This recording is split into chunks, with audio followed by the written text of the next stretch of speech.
افریقہ کے خلاف ٹی20 کے اختتام ہوتے ہی اب پاکستان کا اگلا کڑا امتحان زمبابوے سے ہوگا۔ زمبابوے اور پاکستان کی کرکٹ ٹیموں کے درمیان ٹی20 سیریز کا آغاز 21 اپریل سے ہوگا۔ زمبابوے کے خلاف ٹی20 سیریز کے لیے پاکستان کی ٹیم نے حیران کن تبدیلیاں۔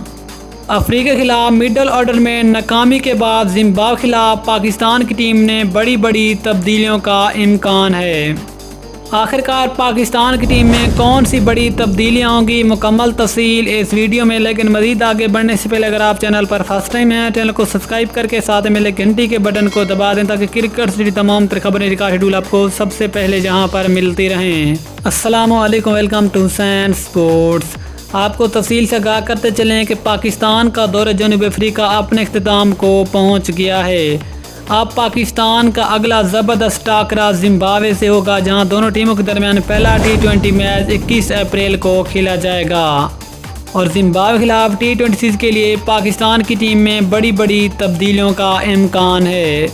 جیسا کہ آپ سب جانتے ہیں کہ افریقہ کے خلاف پاکستان کا مڈل آرڈر ناکام رہا، جس میں خاص طور پر حیدر علی اور آصف علی کی کارکردگی نے کافی مایوس کیا، اور افریقہ کے خلاف پاکستان کے ٹاپ آرڈر نے کافی کمال کر دیا، جس کے باعث پاکستان افریقہ سے ون ڈے اور ٹی20 سیریز جیتا۔ اب ذرائع کا کہنا ہے کہ زمبابوے کے خلاف پاکستان کی ٹیم میں بڑے فیصلوں کا امکان ہے۔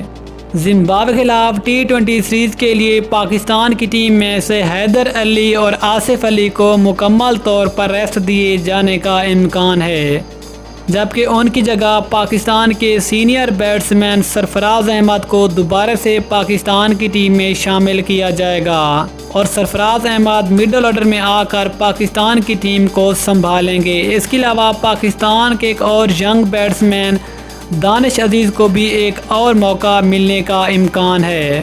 اس کے علاوہ پاکستان کے ینگ آل راؤنڈر محمد وسیم کو بھی پاکستان کی ٹیم میں شامل کیا جا سکتا ہے، جو کہ زمبابوے کے خلاف اپنا ٹی20 ڈیبیو کر سکتے ہیں۔